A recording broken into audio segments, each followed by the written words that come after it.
Last sinasabi question, ko. boss. Sige, brother, go. Opinion nyo dun sa zero remittance.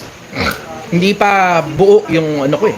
Hindi pa buo yung ano ko, yung opinion ko tungkol do sa zero remittance eh. Pero one way or the other, I have to make an opinion about it kasi tinatanong ako ng mga tao tungkol dyan. Ang dami yung nagtatanong sa akin tungkol dyan. Malaki ba yung impact niyan sa atin? Malaki ba ang impact niyan sa atin?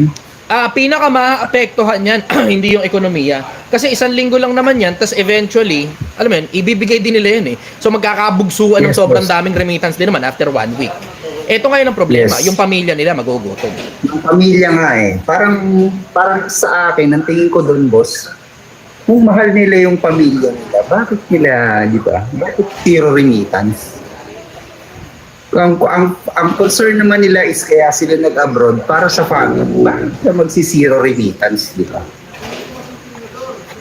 Medyo walang sense. Ang sense kasi nun, para maintindihan ng gobyerno kung gaano kalaking suporta meron si Duterte. Yun ang sense nun eh. Nagigets ko yung konsepto na yun eh. Naiintindihan ko yung konsepto na yun. Kasi you have to understand it on the standpoint ng mga taong nagsulong ng zero remittance, isabay mo na rin yung mga taong sasabay dun sa zero remittance. Naiintindihan ko yung sentiment nila eh. Bakit? Kasi wala nga naman sa hulog kasi yung pagkakadala kay Duterte sa ICC. Kasi nga, hindi nga sumunod sa due process. Ano due process? Yung ICC din mismo ang naglagay, which is Article 59, Section 3, na dapat dumaan muna sa gobyerno ng bansa kung saan galing yung tao na yon, tapos tsaka ngayon didiretso sa ICC. Pag pinayagan. Ito problema, hindi dumaan sa gobyerno natin. Binaypas yung parte na yun. So nagkakaintindihan na tayo dun sa parte na yun na hindi nasunod yung due process mula dito sa Pilipinas papunta sa ICC.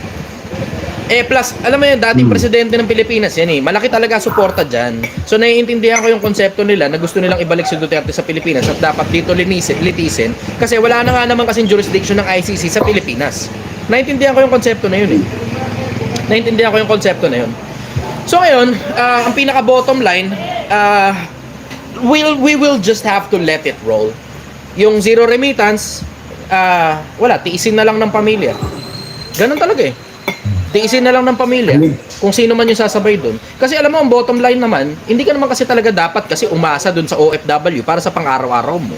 Maliban na lang talaga, wala ka talagang ibang maaasahan at hindi mo talaga kayang maghanap buhay gaya ng minor de edad ka o senior citizen ka o PWD ka o may sakit ka. Pero ang bottom line yan, hindi ka dapat umasa sa OFW kung ordinaryong taong bayan ka at kapatid ka lang naman ng OFW at wala ka namang sakit at wala naman diferensya ang katawan mo at matino naman ang isip mo at hindi ka PWD at hindi ka senior citizen at hindi ka na rin minor de edad. Dapat magtrabaho ka. Bakit umaasa ka kasi sa OFW? Yun. Yun ang masasabi ko ron. Ayun lang, boss. Yun lang ang aking katanungan. Baba na ako, boss. Salamat, brother. Thank you. Hanggang sa dulo, mananatili pa rin akong sumasagot ng mga tanong. Mananatili akong hindi interesado sa politika. Mananatili akong hindi interesado sa pera nila. Mananatili akong hindi interesado sa kasikatan, sa kayamanan, sa kapangyarihan, sa katanyagan. Mananatili pa rin akong sumasagot sa mga tanong ninyo sa pag-ibig,